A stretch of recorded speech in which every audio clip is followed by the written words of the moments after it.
Good morning, Samoa, and welcome to Star Trek Discovery, Season 5, Episode 3, Jinaal, where today, I actually want to start off talking... Oh, actually, no, first off, we got news. Always forgot about that. We got some big news, this last week. First off... First off, this apple isn't gonna kill me. I was, desperately eating an apple. Before it hit noon, and I did an inhale for the first off, and all the apple juices kind of went into my throat. Now, first off, Strange New Worlds has been renewed for season 4, which is not particularly surprising. Probably shouldn't have eaten that apple too fast. Not particularly surprising. A little early, I would think.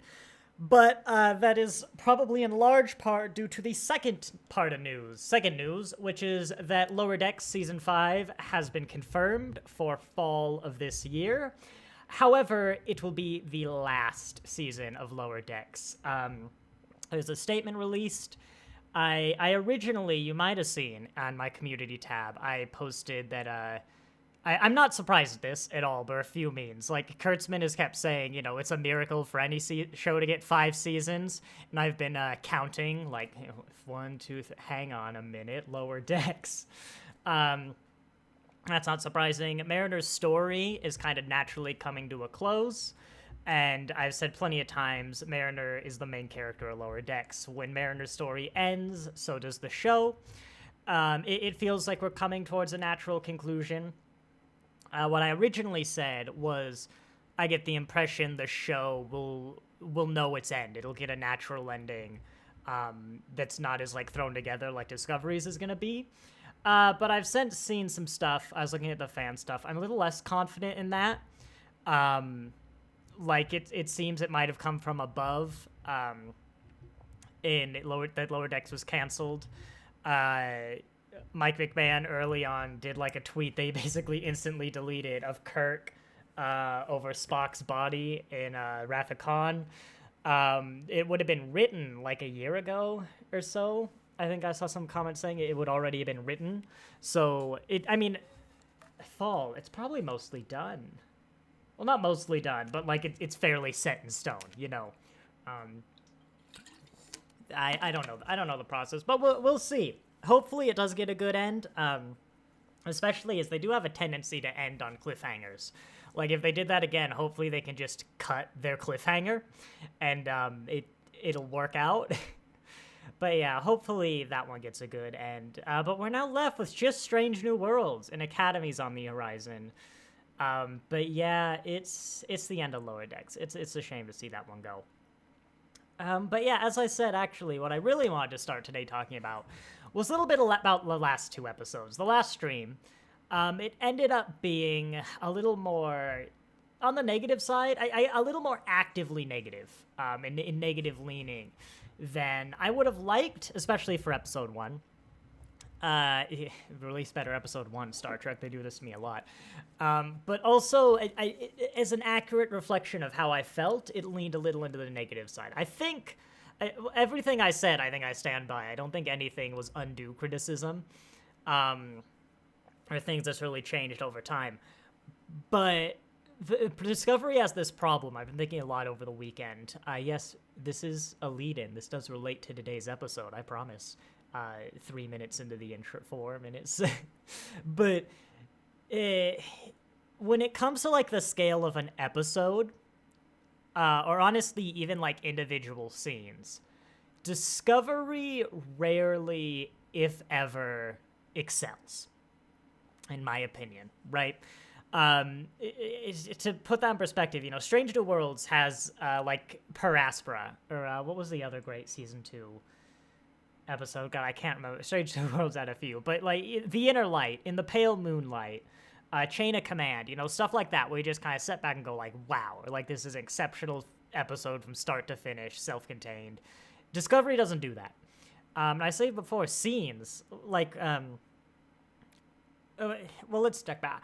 I've been trying to think why. I think at first I was well, maybe a part of that is its serialized nature. It's telling one story over a long period of time. So when Discovery does well, it's not a bunch of excelling episodes like, Doctor Who season 1 that we're watching on Sundays, but it's more a case of like a bunch of good comes together to in the end form something that's greater than the sum of its parts. But Picard season 3 has some really good scenes. Heck, I think season 1 has some good.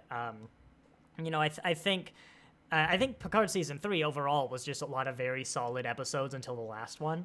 But you have scenes like, when LaForge is desperately talking to Data, like telling him everything he wanted to say before Nemesis, and just desperately, almost pleading with him, but also, the scene. Discovery doesn't really do that. Maybe there's some scenes I'm forgetting, but thinking back, like, Discovery is very much a big picture in my memory. So I was like, well, maybe, it's not necessarily just the fact it's serialized.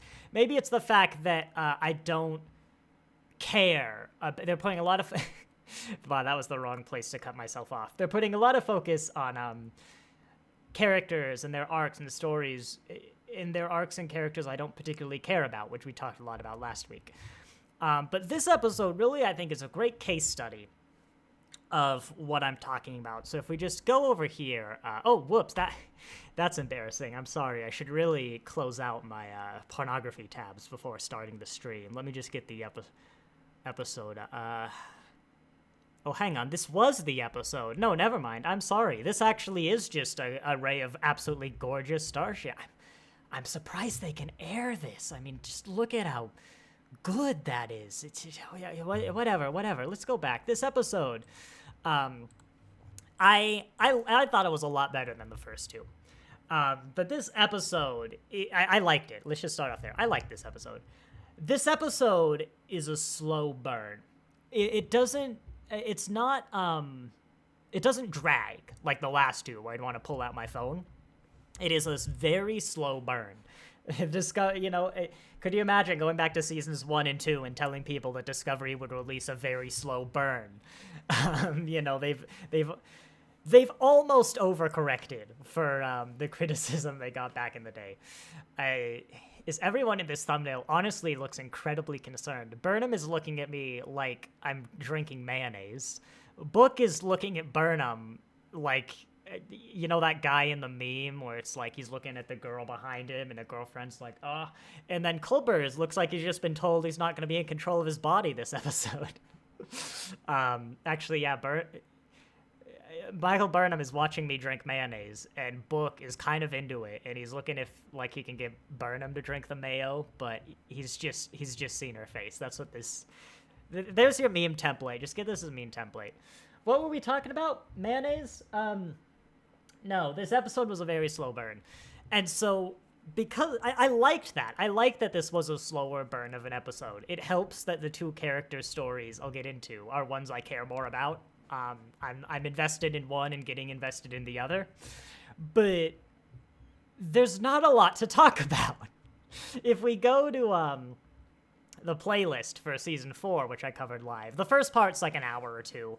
It's long, but a lot of the other episodes don't even cross 20 minutes of review time. And I think it's because Discovery, because it rarely excels, I never get the chance to like blow up about an episode and be like, oh my god, that was amazing. Even like individual scenes, I never really get to, highlight and compliment super heavily, because it's just like, yeah, that was pretty good. That came together well. It's kind of like the review.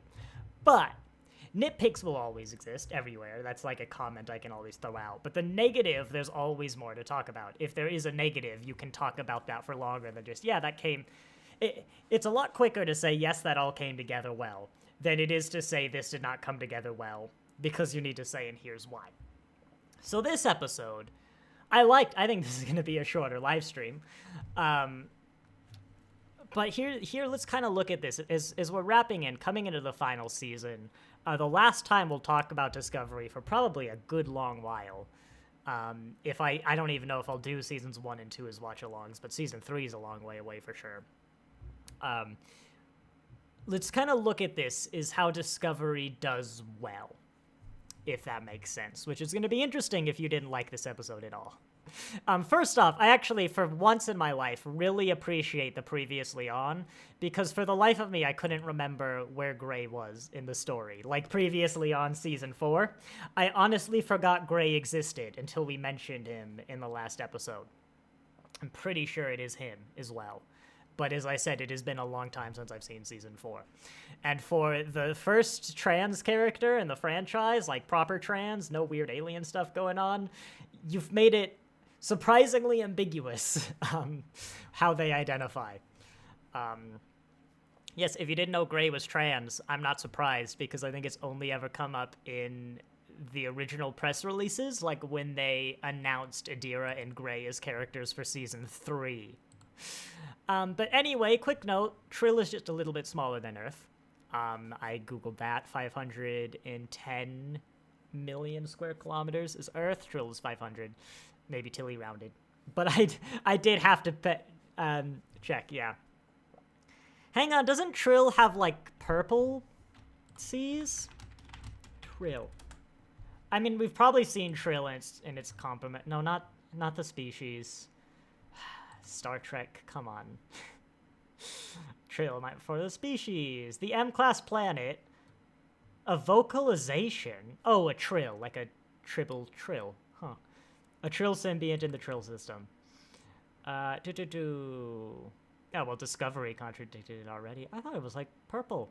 Trill's oceans had a purple tint when viewed from space. You know what? I'll give it to you. I'll give it to you with your transparent screens. I will not give you this one. That's not purple. But you know what? I'll give it to you. Yeah, I don't think I have a whole lot to talk about in this early episode. I think the last two episodes were kind of what I like to call episode 2, done badly.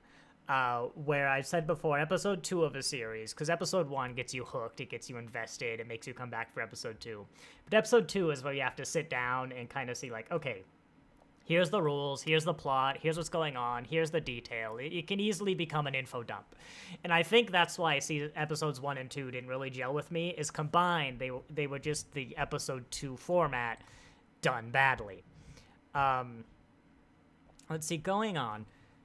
Great job, by the way, erasing your name from every database. When we instantly found him. But this is my first bit I found a little bit weird. And actually kind of the only big criticism I have of this episode. Because this episode also helps fix a lot of complaints I had about the last 2 episodes. Is you got this Trill. He was part of the scientific team that found the technology Discovery is after. We'll get back to that mission. But he decided he had to keep it a secret, right? And so he hid the clue. I think the implication we're supposed to gather from the fact that the woman who was the host now was like a famous recluse. Well, I don't know about necessarily famous, but was a recluse. Is that he then went into hiding, and every single host of that symbiont went into hiding for the past 800 years. Which feels a bit, first, unnecessary. That's weird. Like, if you just lived a normal life, you would probably be less conspicuous. But I'm amazed that the Symbiosis Commission allowed that. We've got 800 years. A lot can change. A lot can happen, right? I'm also going to point out the fact they were on Trill during the burn, so that the host could be passed down. That is a circumstantial piece of evidence that they were reclusive, like, for the past 800 years. But, like, you got this one host who decided to be a recluse, which is basically in, like, opposition of everything that being a host stands for, and the whole concept of joining which is the accumulation of knowledge and then passing it down through the centuries, essentially as living memory. But then when your second host comes, they also immediately decide to be a recluse, which is again eyebrow raising. but I guess the Symbiosis Commission had no way to know that would happen. You've also entered the territory of the taboo that definitely existed 800 years ago, of not living the same life of like your previous hosts, getting new experiences. Yes, I know Ezri kind of brushed that under the rug. But how many times do you think that has to happen before the Symbiosis Commission steps in and goes, look, you can't go live in a cave your whole life. It's been 473 years. Don't go live in a cave. It was just... It's kind of a nitpick. Like, I just don't get it. They didn't have to be a recluse. I think they were trying to add an air of mystery where we didn't need one. Let's move on, though. This guy, I think I'm going to like having him as part of the cast, as part of an addition. You know, I find... I'm still settling. I don't think he's going to be like, what's his face? Captain Shaw, who everyone else likes, and I really didn't like, because I was a little afraid he'd be a Captain Shaw character. He's actually kind of interestingly... he's the Jellicoe type. You know, there are two types of ways you could command a starship. There's sort of the Michael Burnham way, and I think probably pretty much all of the Star Trek captains, at least to a degree. Rayner, he's whatever. To a degree, they've been the type of captain where, you know, get to know your crew, form those personal connections, make friends with the crew. To an extent, you know. But he's very much the first kind of full-on... Stress3K, welcome to the stream. Thank you. I'm glad I'm reviewing this as well. Raynar, by the way, Best of Trek, Worst of Trek, thank you so much for putting the name in the chat so I can glance at it every time I forget. Raynar's the first one who is very much like the professional distance kind of guy, you know, to the point of actively avoiding forming personal connections with the crew. Which, first off, this is the first character I can think of who's actually kind of bringing professionalism to Discovery. Perhaps an overcorrection, you know, but that's welcome. That's very welcome, and I think that's definitely helping him in a way that it wasn't helping Shaw, because Shaw was a professional, but a lot of his sort of more core features I felt were very unprofessional. He doesn't respect the former Borg officer he has. He belittles Picard, again, for, like, Borg-related reasons. And the parts that I don't like Shaw are all his unprofessionalism. I don't know what you'd call that. But here, this guy's defining characters are his professionalism. And that he's very much that more hands-off, I've got a job, let's do it kind of captain. I don't like... In the same way, I don't like how... the TNG crew reacted to Jellicoe. I don't like how everyone is basically saying you're bad and this is all your fault. Shaw and the dead naming was unforgivable. Yeah, Shaw has a lot of problems. You know what's unforgivable? Not that Shaw would dead name 7, but that Starfleet would get 7 of 9. And they go, you know what? We're going to pair you with the guy who's got Borg trauma and isn't going to respect you at all. And then keep her there. That's the real problem. But anyway, let's take a step back, actually, and look at Jellicoe. Jellicoe, of course, came on, and he had a very different command style to Picard. Now, I think Jellicoe definitely handled things poorly. And that he came in and straight away was like, day one, we're now doing things my way. I'm not going to provide any justification, but you are all going to have to fundamentally shift to adjust to my captaining style. He has that right. He is the captain, and I think there are benefits to his command style. You know, different people are going to work well under different situations, and the fact that the Jellicoe type is a type of captains that has survived for literally a millennia proves that there is value in that sort of command structure, as well as, you know, the friendly one that also clearly works. Everyone kind of got together and it was like, look, you need to be more respectful to us, and, like, we're all on the same page and you're not. We're basically going to refuse to heed to your demands. I mean, Riker in particular was a petulant asshole child in that episode, and took pride in the fact that he was making life difficult for Jellicoe. And yes, absolutely, Jellicoe could have and probably should have been more of a transition period, more of a grace period, but it's not like he was evil. I'm getting very similar vibes here, where, check notes, Raynor isn't the captain. In fact, weirdly enough, he doesn't seem to have a rank. Slight tangent, but it really bothers me they didn't give him any rank, which implies that, like, he's not even really an officer? I don't know. Even though they took the time to give him the commander badge, specifically. Not a badge with no pips, which I'm pretty sure exists. So, and they mention his demotion, which I assume would be to commander. I think he would have to be a commander to be the first officer, but they went out of their way to give him this bothers me. This really bothers me. But, he is the second in command. And yes, he is subject to Burnham and how Burnham wants the ship to run.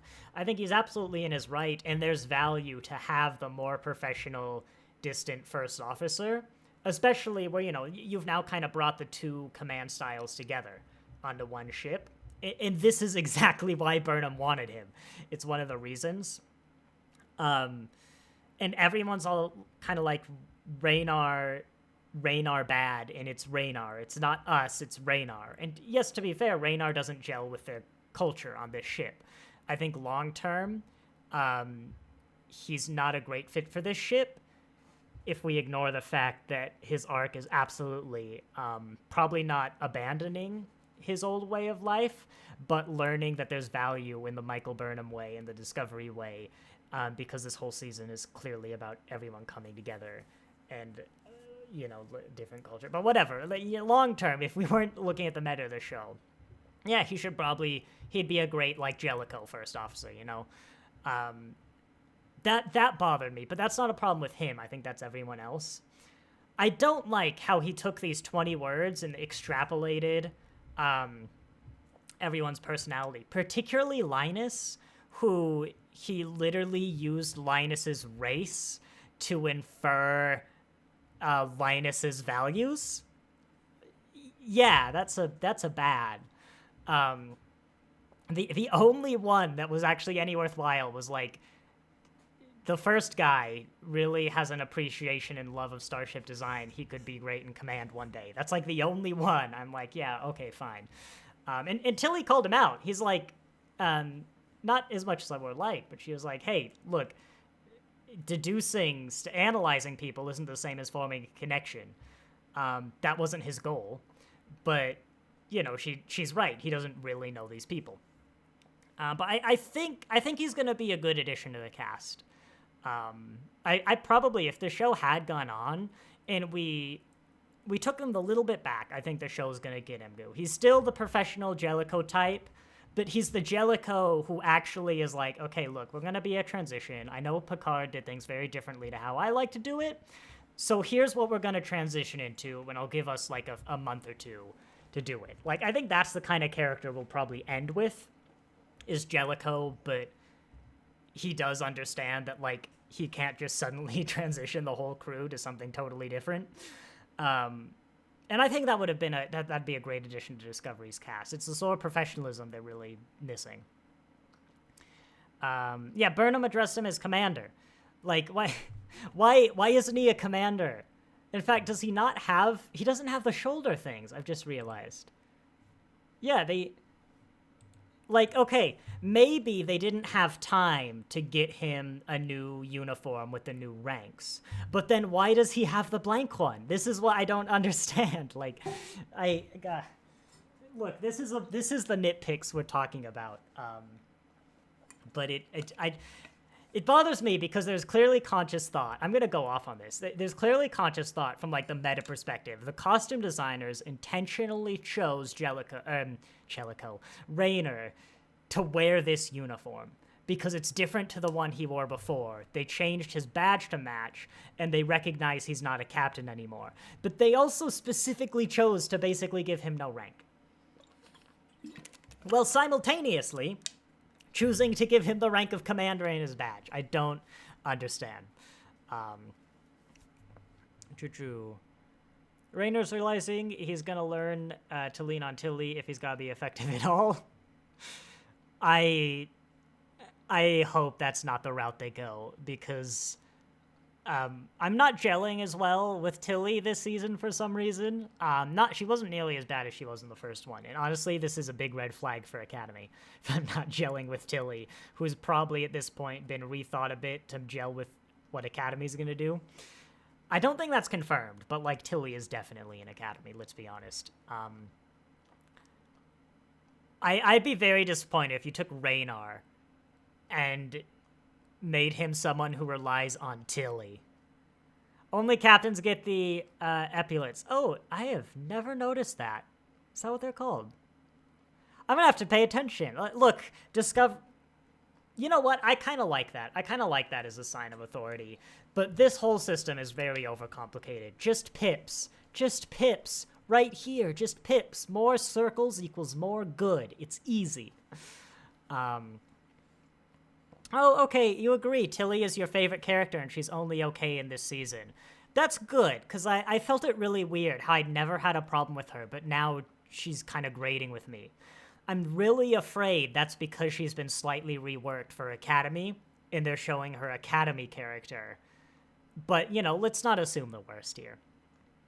I did like her taking permission to speak. I don't know, Tilly's... I can't tell you why Tilly's not gelling with me. Like, that was fine, and fundamentally it's kind of the same thing as she was doing last episode. And a lot of the things I don't like, which I'm going to get into in a bit, are things I don't like with how Adira has been in the past 2 seasons. That'd be this one in Season 4. But it's so hard for me, because for the first time, I just have no idea why. I'm just like, I just don't like her. Tilly seems like she's going to be huge this season. I love Tilly too. Best of Trek, worst of Trek. I don't know. We'll see. Maybe it was just those 2 episodes.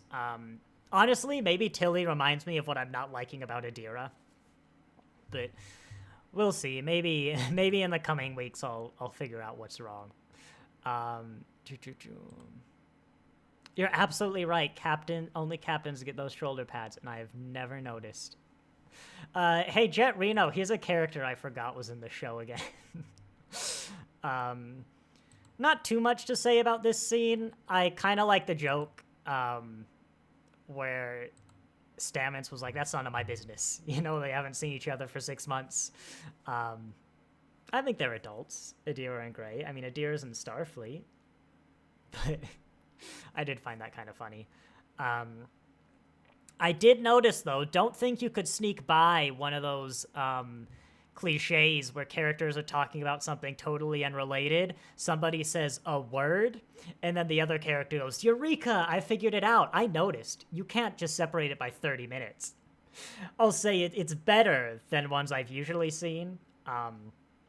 It felt a little weird that Stamets wouldn't consider the radioactive decay. We don't really know what he's doing, how this device works. Like, we literally know nothing. For all I know, he could have been studying art and realized, oh, I have to consider that, like, copper has a half-life of 500 million years, which, like, never comes up until now. I don't know that, by the way. That's a made-up number. But, it felt a little weak, like when the Discovery was taken down in Season 2 by SQL injection. I don't know if I can put that into context if you don't know what SQL injection is, but it's embarrassing. It really is embarrassing. SQL injection in the present day, and for like the past since computers, is the easiest thing. It's the easiest vulnerability to plug up and just stop it being an issue. It is Computer Science 101 and 102 and 103 and 104 and 105 because they keep drilling this into your head. Drill. Sanitize your input. Every computer scientist knows this. It is trivial to do. It's trivial to fix. It is also the #1 cause of leaks and security violations worldwide, and it basically has been forever. That's what SQL injection is. Oh, God. Can you forget about Jet? It's a whole low-budget sitcom spin-off about her. I like Jet's haircut, very smart. When did Jet come in? Season 2? That doesn't help her. Jet was, again, early Discovery. It's just, I don't like it. And Jet's one of those characters that kind of embodies a lot of the things that I didn't like in the Starfleet officers of early Discovery. I guess she's fine. I don't really understand her motivations, her positions. I just don't really get her. And the fact that she's never really in the show, because I think she's kind of a big actress. The fact that she's only kind of appears every now and then is like, it almost feels like she's not even really part of the crew. She just like shows up when the actress is available to be snarky. She's an odd one, but I think it's mostly layover from like season 2 hate. She's fine now. She's just not in it a lot. Like, hey, speaking of not in it a lot, I loved the bridge crew name call where there was literally like 3 people whose names I've never heard. This guy, he got name dropped. Has he ever been on the bridge before? Like, is he a background character? Is he new? Is this the first time we've seen him? Is he supposed to be a main character? I've just realized he also doesn't have a rank, despite having a rank on his badge. Is that something only captains get? It worked for Guinan. That is an absolutely valid criticism. It worked for Guinan. But maybe I don't like Jet as much as a character, but you're absolutely right. I do love Guinan. Lieutenant Christopher was introduced and name dropped last season. I'm sorry, I've got to go on the tangent. Star Trek Discovery uniform. Do only captains get pips on their little, 32nd century, on their collar piece? And like maybe admirals. Here's season 3. Oh my god, I think that's the answer. But that's yeah, that's the answer, isn't it? Oh my goodness. Have I never noticed? Here's Paul Stamets. Stamets doesn't have pips. Oh my god, that's the answer. I'm amazed. Now, Kate, there we go. That's just me not noticing your stupid uniform design. But why? Okay, no, we'll get aside. Discovery's uniforms, I love them, but their pip system is overcomplicated. Let's settle at that. But we've answered a question. Discovery has genius-level engineers who run spore drives, etc. Jet is one of the old school Scotty type of genius that patches things in a jiffy. Yeah, I mean, I think there's just not enough of her for me to really get a grasp on her as a character. And so kind of like snarky, her just kind of surface level personality, it's not enough for me to latch onto. And I'm kind of like, this isn't really how I feel a Starfleet officer or engineer should be acting. Like, you mentioned Scotty, but even Scotty is still like a professional, and Scotty, makes the Enterprise run on duct tape and chewing gum.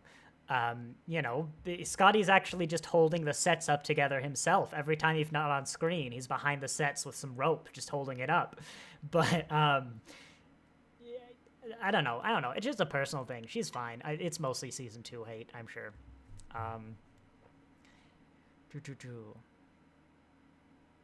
This is gonna bug me so hard. It's been 3 seasons. I can't believe if that's a thing that I've never noticed.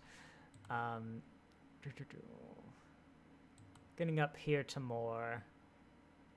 I don't think I have any comments on this whole interaction. It is kind of funny. Another case where the Federation is sending like a mission to Trill. And it's like, can we land? And Trill's just like, no. They never really had to fight it. It makes sense in this one, but I do kind of find it funny that how many times someone is looking at like a superior government force and just being like, no, I don't want you to land. I just imagine as, the federal government, I don't know, maybe it's like driving some military supplies down the highway and it gets to like the state border and the state just like, no, you can't drive here. This is our state.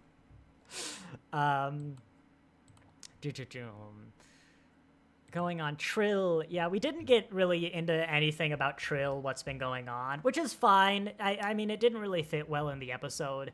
They didn't make the whole host sortage like make no sense, which is good. I'm fine with that. You know, we just went to Trill, had some good Trill time.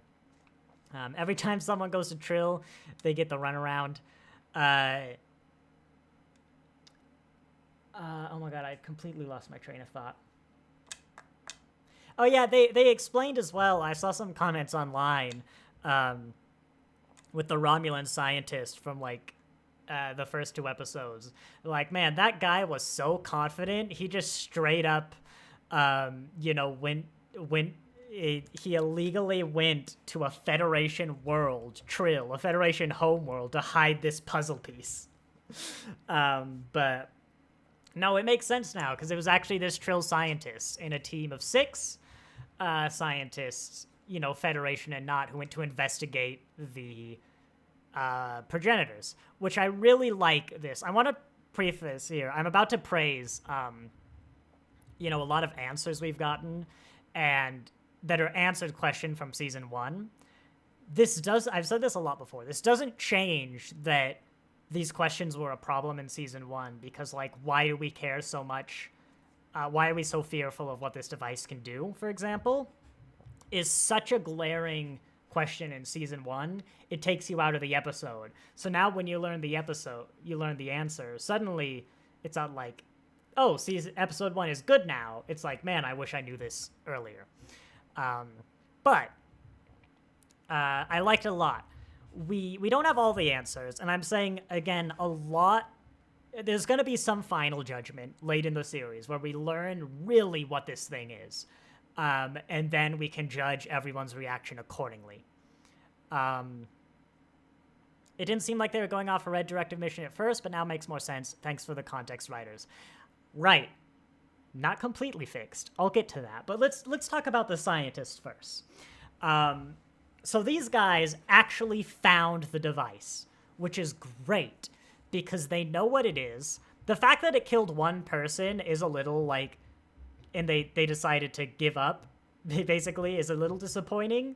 Like, could you imagine if the first vaccine killed someone and then we were like, well, this penicillin stuff's a bit dangerous, let's lock it away. But anyway, we don't know how. We might see it, and they said he died horrifically. They brought up, I mean, yes, this is bad, but, like, think of all the good it could do. They're like, well, it was the Dominion War, you know? Yes, absolutely. I mean, look at what the Federation did do. The Section 31 virus, you know, all that stuff. The Dominion War would have been an awful time to get your hands on this device. Absolutely. And we've been so much in, like, the TNG sort of mind context that I think we just collectively didn't really think about that. I think Jet literally used chewing gum to fix something in season 2. Yeah, but she did it with an attitude. Scotty was just, like, exasperated. Jet does things with an attitude. Scotty does things with an accent. You know, that's why Scotty is better. But yeah, I'm down. I'm bored. Assuming that whatever we find at the end of this season is actually kind of like as terrifying as it's set up, I'm on board. Like, everything the scientists done have made sense. It makes sense. They recognize the benefits and want to go, you know, want this discovered at some point. A little critique that Stamets appears to have also learned what the device is capable of. Potentially reanimating the dead is a big deal. I realized as this episode got on that Dr. Culber came back from the dead, Gray came back from the dead, Picard came back from the dead, Shax. Actually, Lower Decks implies that coming back from the dead is pretty common for Starfleet officers, but let's brush that under the rug for a second. In defense, you know, these aren't replicatable. Even Gray and Picard are kind of like under very specific circumstances. But anyway, like, yeah, someone getting the ability to raise the dead is big because then you've suddenly got an army that can never die. Or even worse, you've got essentially the zombie army where when your troops die, they now fight for the enemy. That's bad. That's something we can't do now, and that's something we can't combat. That is good. Best of Trek, Worst of Trek, that Black Mountain is a popular tourist spot. I've been 5 times. Lovely picnic. You know, but everything else though he was going off like so big in his mind, like the ability to modify genes, design life. It's still everything except that raising the dead was like, we can do this now, and we could have done this 750 years ago. It still doesn't seem as big of a deal. Big a deal, you know, immediately before the Dominion War. But yeah, I'm just not on it big that like this is a super major threat other than the raising the dead thing. But, you know,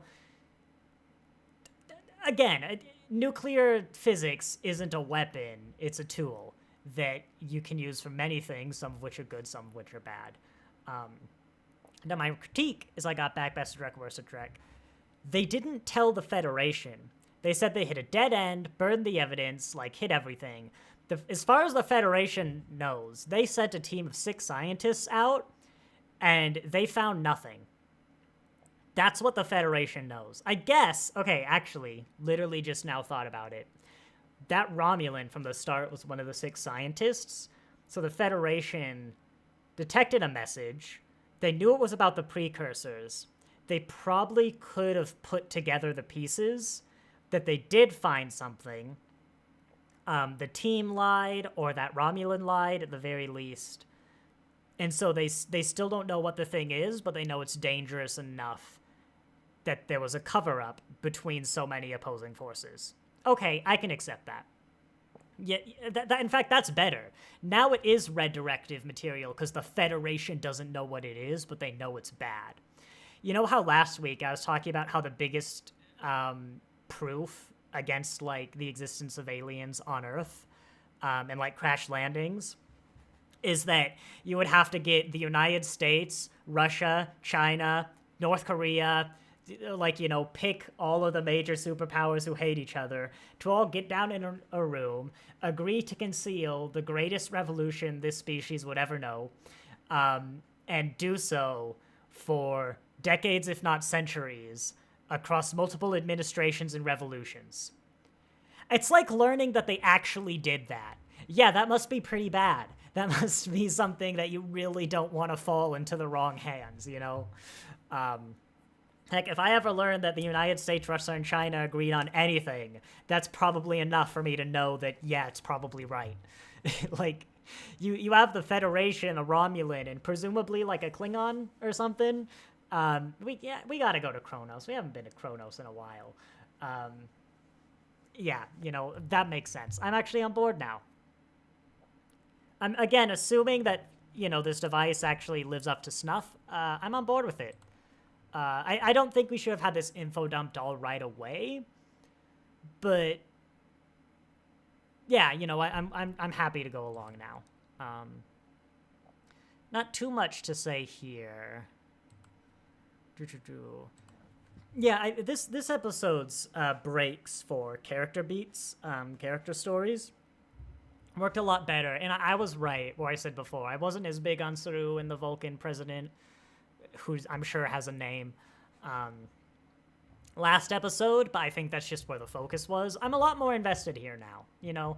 I'm not, like, edge of my seat, you know, like, I don't know, stereotypical soap opera style, but I'm enjoying watching it. I was all in there when Saru's like, I've got to go represent these, like, 5 planets at my new job. Probably doesn't know too much about them. Like, it is new to talk about, like, argue for a very controversial statement. I'm on board. Yeah, that's good. We had the starship porn at the beginning, and we had, like, interplanetary politics. Yeah, this is the episode for me. Slow burn. Oh, yeah, this is my Discovery episode. Tarina, thank you. The great thing about Vulcan women in Star Trek, this sounds like it could go very bad, is the start of a sentence, is that when you're Googling them, there's usually, like, one main one per series, and all their names start with T apostrophe. I couldn't remember Talin's name yesterday, so I Googled Star Trek Lower Decks T apostrophe. Easy as that. Easy as that. But no, I'm really loving this. I mean, the like cultures combining, the fact they're both alien, like from a meta perspective, it's very like this is what the Federation is about. Crossing the barriers and just like people are people, no matter what their species are. I like the characters. I do. Saru was always a good one. But this relationship has now finally got me something to get invested in with him. I never really cared for his Vaharai stuff. I was on my phone when he was going to die. It was season 2. The only reason I noticed that Captain Nelson was wrong is my last name is Nielsen. That, that's the level of I care about those people. Yeah, no, you've taken the character who was always the best one, and now you've given me something to care about with him. This Vulcan lady I've praised to death because she is, and Discovery in general, is the best depiction of Vulcans I've seen. I was a bit sad to hear about the Vulcan purists, but it's hardly like a new thing for the culture. Especially, I don't know when your unification was. I think it was centuries ago. But, the burn was a troubling time. Yeah, sure, it's hardly new. I'm just a bit disappointed. It's brilliant. The melding of logic-led life, but informed by your emotions. The true kind of surreptitious. I'll go off on this every episode if you want me to. I can have a stream every Wednesday. We can just talk about how good this is. I love when Tarina said, "I'd strike you like someone needs protecting." Yeah, I kind of wish, and I actually would. I feel Tarina, personally, would potentially be more inclined to act like they were at the end, where they were more reasonable and would have gone, Saru, this is why I made my decision. Like, the very real point, that was one of the first things I thought of is, well, if this comes out and you hit it, that is probably even worse. It's not totally out of character. I kind of get the message they're building because they spent the last minute of the episode explaining it. But, whatever. That's a minor thing. But I like as well, it's the same reason not just me, I think a lot of people want more professionalism in Discovery, is it's the working, like, they had a bit of a, like, falling out, like, maybe tensions were high. This whole thing with the Vulcan Pierce is big, and her underling, whatever, yes, my minion, my underling, went, like, behind her back after she said no and talked to Saru. She has reason to be annoyed. But they come together like, hey, no, this is why I felt, like, let's just move on, and do our thing. But I also think this plot of the Vulcan Purists could be interesting. There's very real reason to keep it hidden for, like, not just their own sake, but for the benefit of Vulcan. Navarre. And, because, like, the guy made it clear, if we're just taking him at face value, this could potentially end her political career, which implies that the Vulcan purist movement is actually somewhat substantial. I don't know. Hopefully they do good with this whole thing.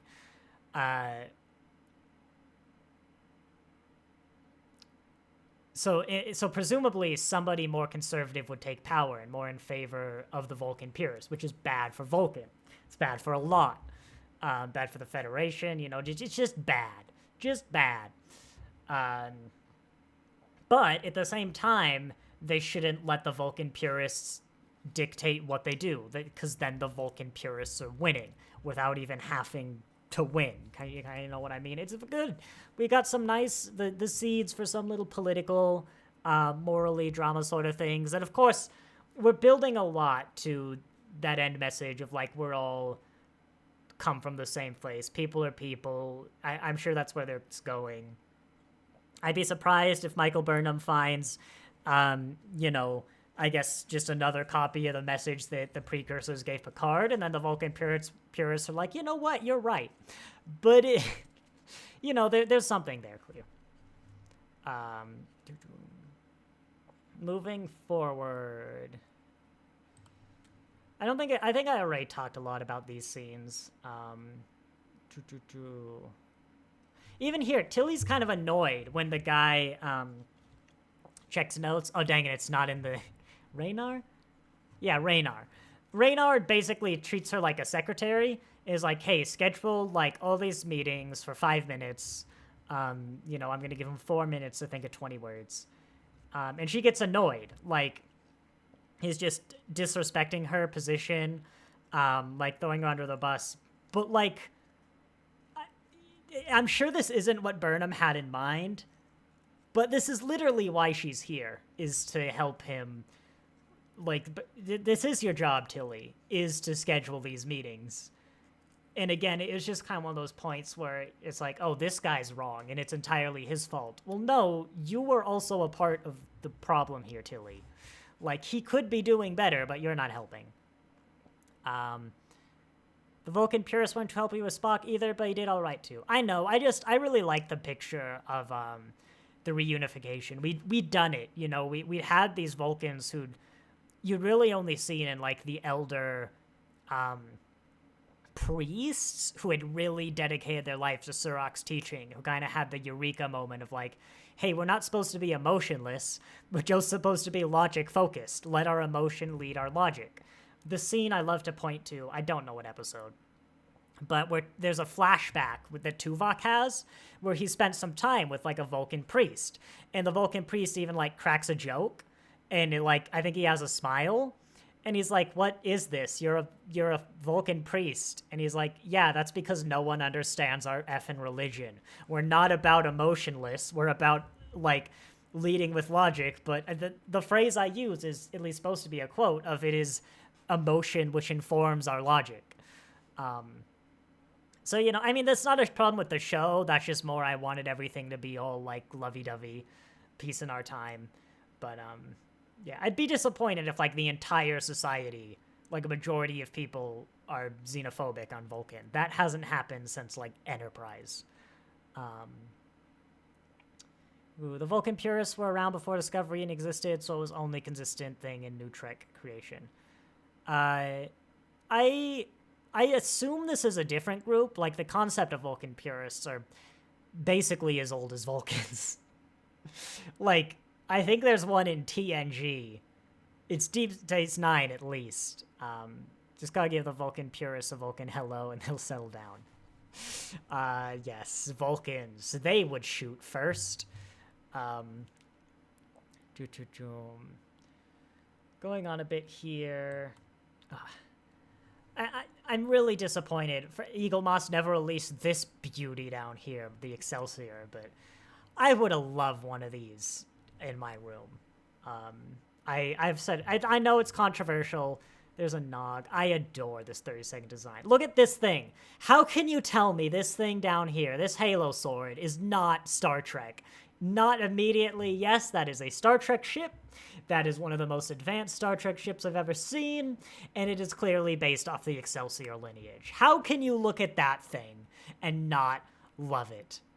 Probably the Halo sword, but I know, it's controversial. It's opinion, but I adore this era.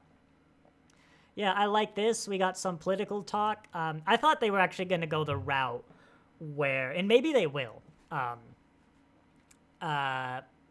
Tarina was going to vote against Saru, and that'd be a conflict that Saru, he's supposed to have moved in. It's paradise, he's with the woman he loves, but he's here to try and he went to her like, hey, I'm gonna have a difficult time at work. I'm unsure.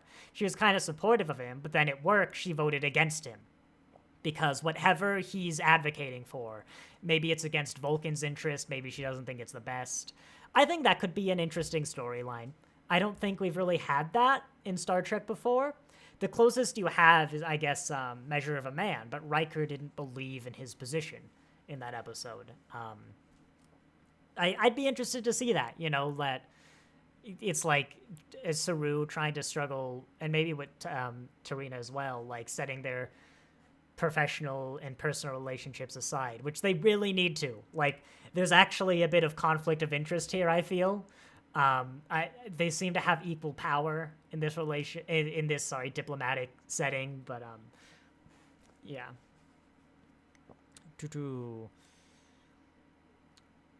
I like the HQ ship though. Yeah, it's weird. You don't like it. A lot of people don't like the detached nacelles. And speaking generically, without hearing any one individual person's specific arguments, I always feel they're just not putting in the like creativity required to make it make sense. But the show also does. Like, one of the big complaints is, well, in battle, you know, if you get hit and like your little magnets or whatever go out for a second, you've then lost your nacelles, your ship is separated. Well, it's a good thing in battle they like put it together sometimes. They attach the nacelles. Whatever, I like it. Not a different group. Remember, Sarek was attacked on her ship by one who blew up their self. Yeah, but like, you know, Vulcan purist is a generic term.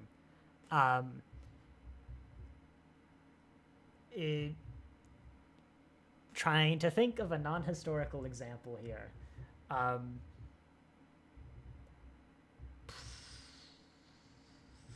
Fine, to go with the example that comes to mind, you could say Islamic terrorist. There have been many groups across history that have gone by a name like that. They're not all the same group, you know what I mean? But they could be the same group. Like, I don't know. Detached cells are a big weakness. Depends on the situation. If you detach that extra mass, you don't need to go to warp in a battle. Well, unless you're retreating. But there is an argument to be made that because you don't need to go to warp in a battle, those nacelles are just extra mass that slow down your ability to turn and do quick maneuvers. And if you look, when the nacelles are detached and a ship does like a sharp maneuver, the nacelles kind of lag behind. In battle, which, let's be honest, how many battles in Star Trek have ended with the opponent warping away? A very small minority. In battle, that extra maneuverability, especially on a big ship, could be worth ditching the nacelles for the battle. Especially if you know it's a battle where one of the ships is going to end up destroyed. Not necessarily all the time, sure, but hey, that's why the nacelles aren't detached all the time. Sue and Tarina are going to have big disagreements over something this season. Could be even more interesting if it's Vulcan specifically. Maybe even it has to do with these Vulcan purists. But there's good room for story there. That's good conflict without making people kind of assholes or having... it's the good sort of conflict while kind of sticking to the Rudenberry ideal of no interpersonal conflicts, which is an extreme, like, I don't think was ever followed, that there are literally no interpersonal conflicts between the crew. But I really like that. I'm down for that story. Probably saved a bunch of dilithium during the burn. Maybe. I mean, I don't know how it works, but I'm down for it. I also think it looks cool, so you know. But why Vulcan society suffer with this division? Can I move the reaction thing? I think this is why I turned it off for other streams. Like, it blocks the first chat message. I'm not sure I understand the context of the question, Carlos. Moving forward, this is actually pretty nice. Is like a bureaucratic center, I guess, for lack of a better word. The white kind of works. It's supposed to be a little pale. There really are kind of like 3 different set designs. There's this one, which works every now and then in very specific cases, but can often lean very generic. There's this one, but it's generic, like, you know, Tilly's quarters we saw earlier. And then there's stuff like the break room on Discovery that we're going to get to, that I've praised a lot. I really like that aesthetic. I hope Academy can find a really good blend. You know, we've worked in this century enough now. They can figure out what really works and get something good for that huge Academy set, which is either going to be quite literally the biggest disappointment in the entire franchise or the best thing since Deep Space Nine's Promenade. Potentially even better. Which would be a high bar. But yeah. I don't have too much to say about the Trill. The actor did a pretty good job, sort of in a Curzon-esque situation. It was a bit weird, but like I also get what's the Trill gonna do when he keeps asking Burnham and Book, like, is it okay if I loosen the uniform? Is it okay if I do this thing? It's like, I don't know. You have as much authority over this guy's body as I do. um, but yeah, it was probably nice for him as an actor to do something a bit different. Here's this guy. Look, he actually has something relatable. He nerded out over a ship. Wow. Yeah, Linus dishing out his sweet tech tips. He was in the news for something kind of controversial, wasn't he? Maybe that wasn't a good reference. I don't know. Here we go. Here's the other kind of character point in this episode. I said before, I liked Adira in Season 3. Then in Season 4, they seem to strip back everything about their character that was kind of interesting and just made him a one-dimensional, I'm nervous about everything. Every sentence I do is stuttered 4 times over, and my entire character is I'm nervous. And also I like Gray, but he's not here right now, so I'm just nervous. But I'm nervous about how I like Gray. I'm sorry, that sentence didn't have nearly as much stutters. It should have been 5 times longer. That's Adira's character. Which really felt like an aggression from an anxious character done well in Season 3. I also think this might not be why I like Tilly as much, is because, first off, I've just noticed this rock is a penis, but Tilly has that same kind of stuttery, often it's nerves that just kind of remind me of how much Adira's regressed. But here, Adira's still regressed, totally. I have no real connection to Gray because they're barely in the show. But there's at least they're doing something. They're adding something new again to that character of I'm anxious about everything and stutter. Because I'm anxious, of course. I don't know why. I wasn't this anxious in Season 3, but now that I actually made it and have the job, I'm a nervous wreck. They're putting something on top of that, which is getting back to a better character, and it's something. It's a sad scene. I was kind of into there. I wasn't crying or anything. Like, again, Discovery doesn't really excel at those little small scales. But I've also just realized, look at all of these torches. That one's not even lit. Like, I'm not, that's okay though, because like this must take ages. This all Gray does with that hair, like it's gonna catch fire. I don't remember. What was the point? Yeah, I don't know. This could go either way. It could end up being boring if they just drag it here for ages. Maybe they get together, maybe they don't. I don't know. I can see, because, you spent like 2 minutes at the end talking about it. The overall message is that kind of we're all the same, in the end. It's very clearly like we're all searching for meaning in life. I don't know. I feel like I'm not, but we're all searching for meaning in life. And that meaning is just the connections. It's the friends we made along the way, but like unironically. And we've got a lot of different ways we're going to get there. We got Saru and probably the conflict they're going to have with Check's notes. Tarina, like Tarina. It's like Reno, but the feminine version if you're Spanish. Tarina, there we go. Let's watch me forget it next week. The conflict they're going to have, but they're coming together. Gray and Adira are kind of splitting apart. You've got, not Shaw, Romulan Shaw on the ship. I've decided they're Romulan now because I've realized they're very emotional. Romulan, is that racist? Romulan Shaw, who's going to learn to connect with the crew. We've got these Breen problems that are happening that, we're all going to come together and sing Kumbaya, but like unironically. It's just another one of those threads. I remembered the original point. Those sexy Constitution class curves. Reese, I don't know, something about it. Whenever someone compliments the Constitution class, especially in Discovery, I kind of get the vibe of like you're trying to appeal to the fans that you made angry with your ship design. I don't know, little thing. Reese looked even younger than last year somehow. Colbert looked older, which I kind of like. I made me realize it. A lot of the crew in Discovery at least seem very young in their career. I mean, Burnham's probably been doing this for a good while, but something, I think it's the lack of professionalism. They all feel young, but Colbert kind of feels almost like a Dr. Bones, Dr. Bones sort of character. Not quite that old, but I kind of like that wisdom he's bringing. Just even in the look, he's got a bit of gray in his beard now. Something about him. I don't know. I like it. Maybe I'm only just noticing it now. Reese looks even young. Oh, yeah. I want to see more Tal. That's right, the symbiote. Telpia and Adira more to do, especially Tal and Zora have a great connection. Yeah, that's the big problem, is not only was Adira regress kind of as a character once her story concluded. Didn't even conclude in season 3, but, you know, kind of came to some sort of conclusion. Not only did they regress, they then got rid of, like, anything for them to do. Everything their character did was kind of related to Gray needing to exist.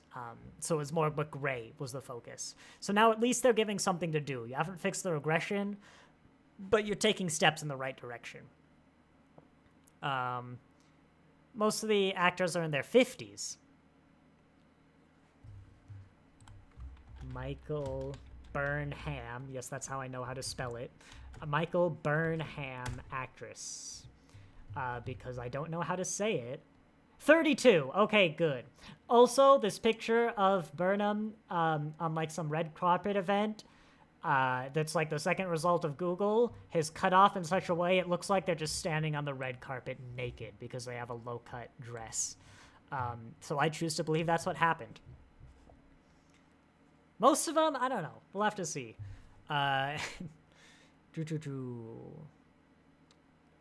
Going on. Not a whole lot to say about here. It's a little weird that this guy's just like, I know how to get there by vibes, even though it's been 800 years. Maybe, actually, you know what? I would not be surprised if he knows exactly where that thing is. He's just not going to tell him. Colbert, yep, Saru, Stamets, which I guess would make sense he'd be a similar age to Colbert. Reno, well, yeah, that makes sense. Raynar. Oh, yeah, well, of course. That guy's obviously older. Maybe that's what I like about Raynar as well. He's bringing a sort of maturity to the series. Whereas, of course, Captain Shaw, it was Picard season 3. It's like seniors night, you know? There wasn't any maturity that had to be bring. He was actually bringing some immaturity was his contribution, and so that's why I'm gelling with Raynar a lot more. Tilly's at... No. Tilly's like 7. Get out of here. Okay, let's meet in the middle there somewhere. Man, Tilly does not look almost 40. Okay. How old is Tilly supposed to be as a character? I'm actually going to pop over and Star Trek Tilly. Tilly, the character, is not supposed to be 40. Born 2333. Discovery Red Angel Memory Alpha? Actually, it's probably on Tilly's page. I'm looking for a date. Red Angel. Class less than 30. I thought so. Class of Academy. Graduate. Really? We don't know? Yeah, I don't know. Less than 30. She's definitely... It'd probably be between 25 and 30, just having graduated the academy. Or they were a cadet. I don't know. Whatever. Yeah, I'd buy Stamets' age, though. Now that I think about it. I already talked about this scene, though.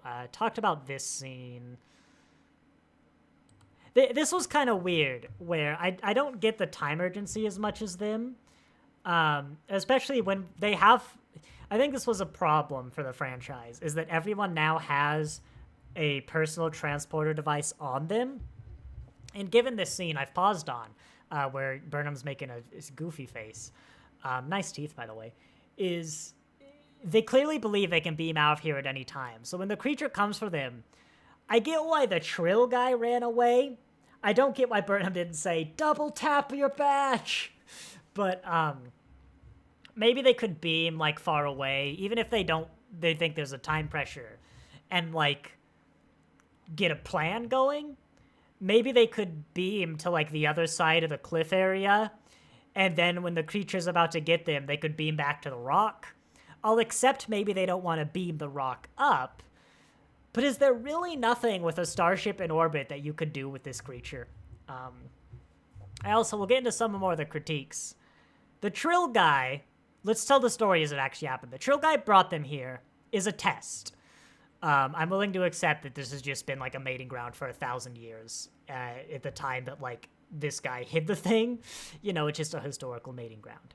And at the end of the day, if you're trying to hide something forever, good luck. I mean, there's always going to be a, well, what if this happens? And he was technically around to help sort out any problems. But anyway, this guy brought the crew to this meeting ground because he wants to see how they'll react to other life forms, right? Oh, actually, I'm too far ahead. And basically, either, in his mind, the creatures are going to kill them, or they're going to learn to live in harmony. I guess we're going to ignore the possibility of Burnham and Book just shooting the creatures to death, but then he wouldn't have revealed where it was. Okay, no. There we go. That's a solution. He wants to see if they respect life.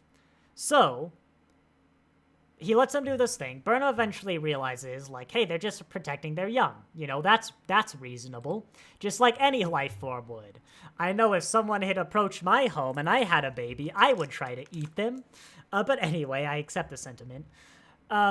They then go out, disarmed, because all life, of course, knows what a phaser is, and recognizes it's harmful. What would happen if Book wasn't here?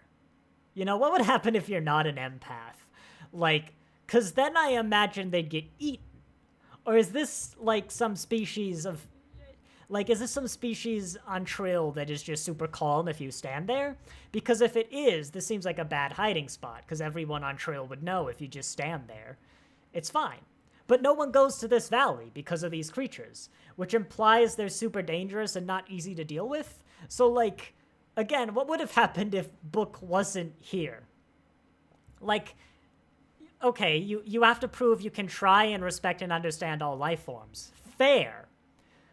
But there's also the real possibility that they won't do the same. And, you know, is a phaser set to stun really as bad? Like, what if Book wasn't here? That's my question. You get the point. It seems like they can beam as quickly as I can think. Like, the reason they didn't try it is because these rocks would interfere with the transporters, and we didn't want to reveal that at the moment. You know, that's why. Tractor beam the rock from orbit? Yeah, but then you're kind of bringing the creatures up to just suffocate. And you might break whatever the clue is, you know. I understand why they don't want to disturb the rock. A line would have been nice, being like, let's just beam it out. It's too dangerous. You know, we don't know what's under there. We don't know how fragile it is. Or just try it and then establish you can't transport. Because the problem with hiding the obvious solution is until you establish why it's a problem, it's going to be in a lot of viewers' mind. This is why I praise so much, you know, when they wrote Deep Space Nine Next Generation Voyager. Once you get to, like, Voyager, a lot of any episode where there's, like, a technical problem, someone's stranded on a planet, you'll notice there's the cold open and, like, establishes the problem, the titles, then they, like, call the meeting very early, and the meeting always, what is the first thing they do in the meeting is essentially a checklist of why all the easy outs that have been established through technology from the past, like, 14 years of writing these shows don't work. Here's the transporter doesn't work. Here's why the shuttle doesn't work. Here's why we can't do this weird thing. Here's why we can't phaser the atmosphere. I don't know. And it's so good because you need to do that so you can finally sit back as a viewer and go, okay, let's get into the problem. I accept that there's no easy out. Because if you don't do that, you're going to spend the whole time going, like, use the damn shuttlecraft. Or, you know, it's just... Because at this point, you've been watching the shows for so long, it's reasonable to assume the viewer just, like, knows all this stuff. Especially Star Trek, which famously, Trekkies, like, stereotypically can tell you exactly how the dilithium, like, matrix is... It's critical in sustaining a stable warp field. It's, yeah. For the force field around the creatures, I don't know if we can do that. Like, in theory, but I don't know if that's something you could just do with what's on you. Like, there are options here, but maybe that's why you beam, like, to the edge of that cliff we can see, because they're in a sort of valley, like, beam up there, or back to the ship and have them beam you back here, and come up with a plan, you know? There's, like, I don't feel there's as much urgency as they think there is. Especially because after they find this thing, they then have to jump through a bunch of red tape. But anyways, yeah, talked about that scene. I like the implication that immediately after they get the hint, this woman's like, finally I can die. And they just have, she just dies off screen. And then they put the symbiont back in the pool so it can die. I wish if that actually is what happened, there was a bit more ceremony to the, we're about to lose 800 years of living memory. That's a minor thing. But whatever. Here's some Sluggo Cola, the slimiest cola in the galaxy. Who's drinking slime? I don't know. I've never had it. Maybe it's great. It looks like lemonade. Yeah, I talked about this scene. Here's the interesting one to me. Is there still... maybe it's just because of, like, me as a person, but literally everybody, anyone who's ever had a chance to voice an opinion on it, seems to believe, essentially, like, we found God and we can finally ask him what the meaning of life is. Now, obviously, this isn't actually what they do. Burnham even acknowledges this is as close as we're going to get to meeting the people who essentially designed life. That isn't quite what the precursors do, but I understand and accept the sentiment. This is kind of a big deal. You know, these are the people who determined what life looks like in the galaxy, and probably had a huge hand, just from that act alone, in determining what the history of the universe was going to be after their time. But they all seem to think that, like, once they do this, they'll understand what the meaning of life is. Like, why are we here? Why are we created? What is our purpose? Pass the butter. You know, that sort of thing. But I don't understand, because I feel for the past 4 seasons, maybe I've missed it, but this has never really been a question on anyone's mind. A little bit when they first came to the future, and is like, now what? It's been 1,000 years. What do we do? But that kind of felt resolved. It's sort of the Janeway problem of, oh, the Doctor isn't a tool. Actually, now he is. Oh, but I've realized he's not. But wait till next year. You know, where we always have Burnham give a speech at the end about connection and life and stuff. In fact, literally, I think every season might have ended like that. Until, like, episode 1 of this season, I never got the sense that these characters were missing anything and, like, fundamentally searching for the answer to life. They're Starfleet officers. Surely they, like, they already know. They already have an idea in their head. But weirder, let's accept that they're all searching for the meaning of life and have been doing so for the past 5 seasons. I mean, they had a picture of the precursor delivering the message. I assume someone wrote the thing down, at least. Hello, Rick. I believe you're a new face here. It just feels like a D&D adventure. Yeah, it does. Presumably, we still... Well, yeah, it was on a tricorder where Picard and Dr. Crusher played it. Like, we have that message where literally a member of the precursor race sits down and explains to you exactly why they created you, what their motivations were, what their hopes for the future species they are creating are. So if they want an answer to this question, they have it. It's on YouTube. You can go watch it. Like, they know the answer. Their purpose, in the design that the precursors had for them, the progenitors, were, first off, you're a monument to the fact we existed. And secondly, we hope that you will one day live together in peace and harmony as, you know, celebrating your differences, but your shared heritage. That is the meaning of life as you were looking for it.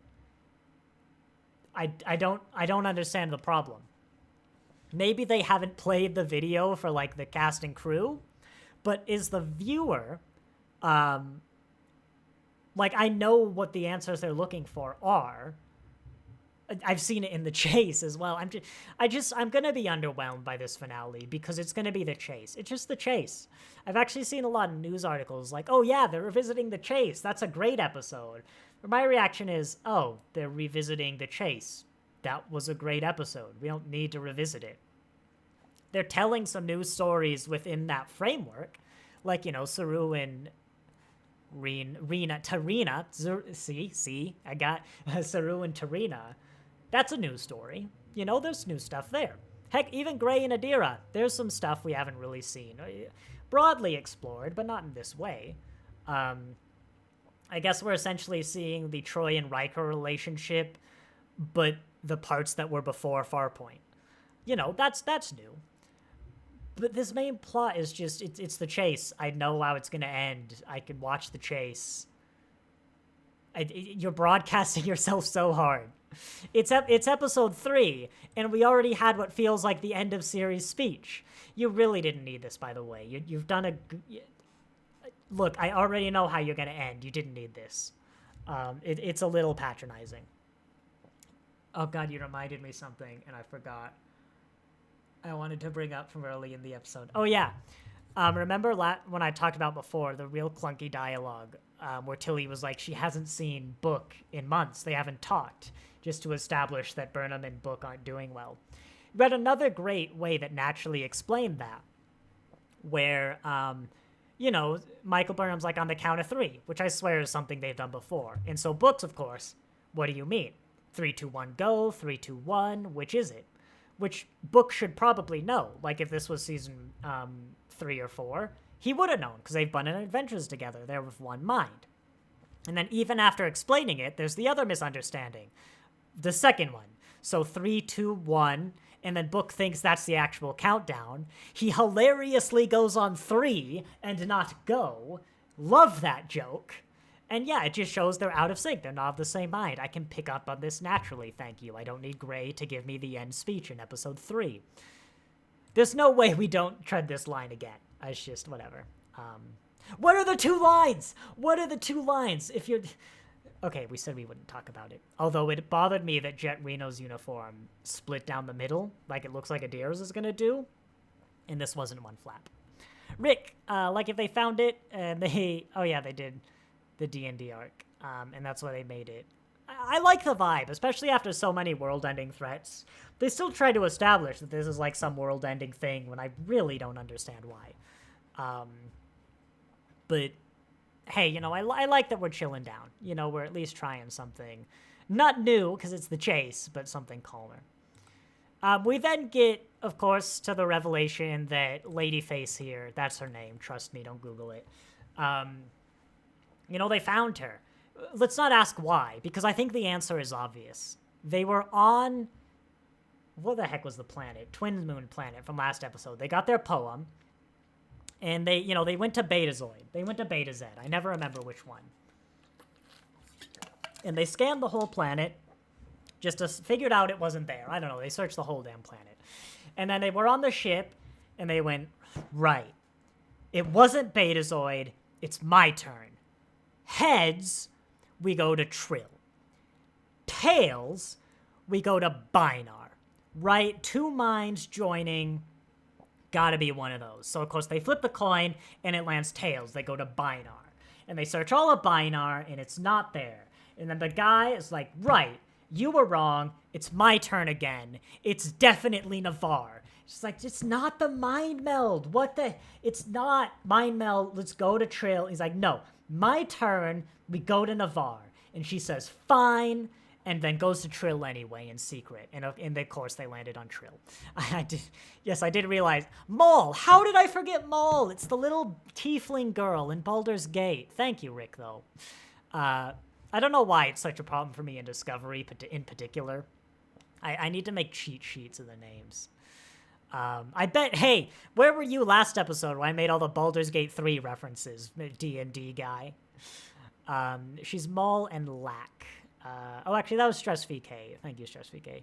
No matter what it is, it will only make life feel like a holodeck, right? I don't know. I just don't get... Bringing people back from the dead is a huge deal. That's honestly a major bombshell to drop Like, we're gonna find this thing at the end of the series, and if we don't destroy it, I guess we just invented more immortality. That's nice. Not even functional immortality, proper immortality. That's cool. That's gonna take away tension from a lot of future series. But I remembered, like, the ability to create life on, like, desolate planets. Hello, Genesis device. We could have done that in the 24th century. We just choose not to. And you may say, well, we choose not to because it's dangerous. Yeah, but the whole point is that this technology might fall in the wrong hands, and, like, the Ferengi know what a Genesis device is.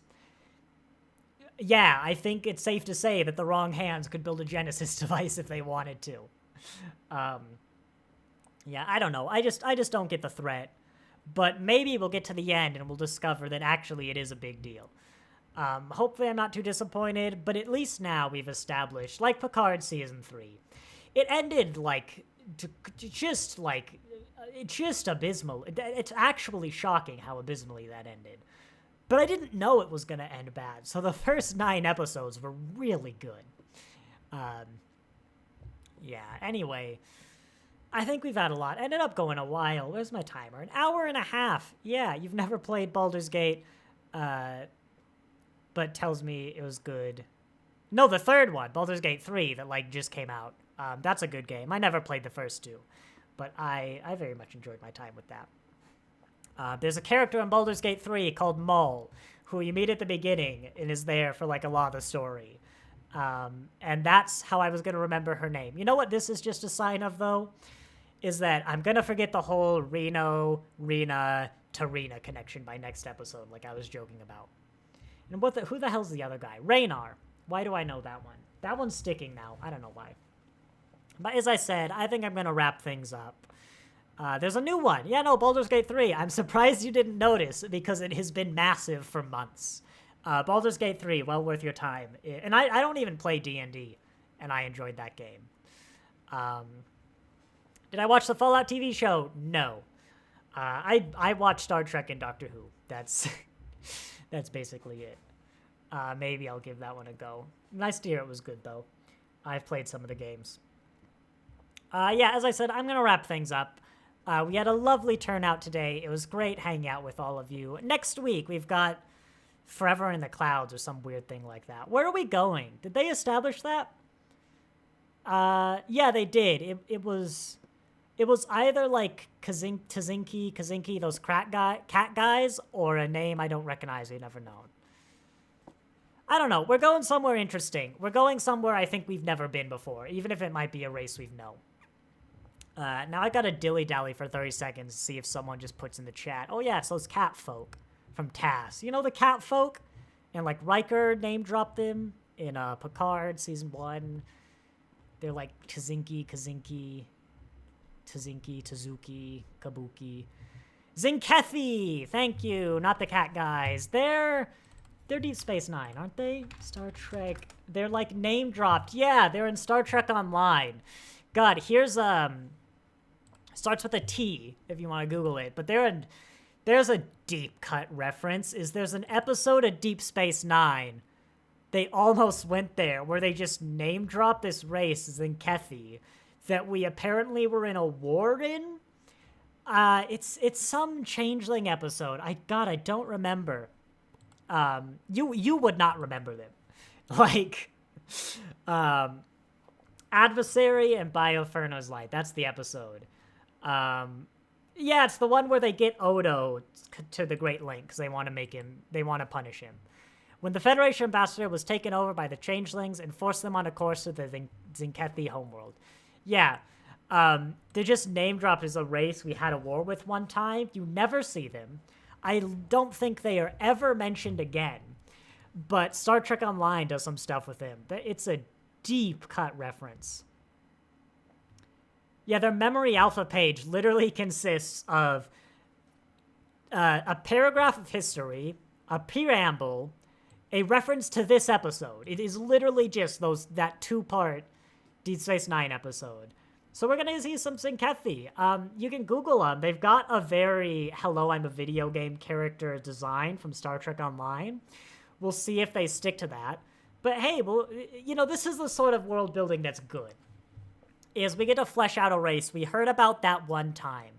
But now when you go back and watch Deep Space Nine, you can be like, oh yeah, I remember those guys. I think they were vaguely Klingon-esque in culture, if I remember Deep Space Nine. But trust me, I've already told you way more than you need to know about the Zinkethi.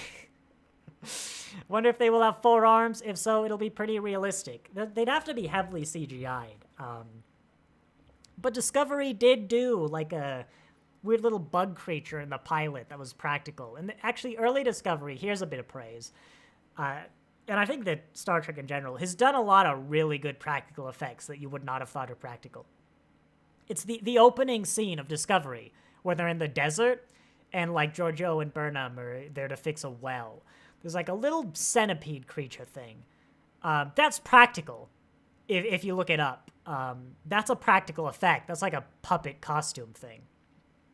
But yeah, I that's interesting. The Zinkethi. That's interesting. I have no more to add to this conversation. But there's a name that you were not expecting to hear today. So yeah, I will wrap it up proper now. Got some stuff I want to do today. There's a sale on outdoor furniture that we've been meaning to get. And my wife made a cake. That's true. So I've got a day ahead of me. Tomorrow, we will be watching Father's Day, my brother and I, with Doctor Who. Those new terrifying gore and look real life to me. They're probably going to be a lot like that. Yeah, which is kind of close there. They're Star Trek Online, but I bet they'll look basically exactly like they do in Star Trek Online. I'd hope less video gamey, because they got weird armor and stuff. Give it a Google. But yeah, the Gorn from Strange New Worlds are proof that they could do an all CGI species like that, and I think that's exactly what we're going to do. I wouldn't be surprised if that's why we're doing it. And we know they've got a relationship with Stowe, because we got all their ships in there, in a Picard and whatnot. Oh, there's my wife. Yep, the dog's down here. You want to say anything to the people as I'm wrapping up? He's in trouble. What did you do? He bit me. You bit your mama. He drew blood. Well, I gotta wrap it up because this dog got punished. I got married. Congrats. You haven't been here. Been punished. I'm forcing him to love me. You haven't been here for a while, Carlos. When was that? When did we get married? Like October. That's been a while, yeah. When we moved here. Yep. Sounds like a nice day. Don't forget, enjoy every moment. Yeah, I will wrap up because we've been trying to wrap up for ages.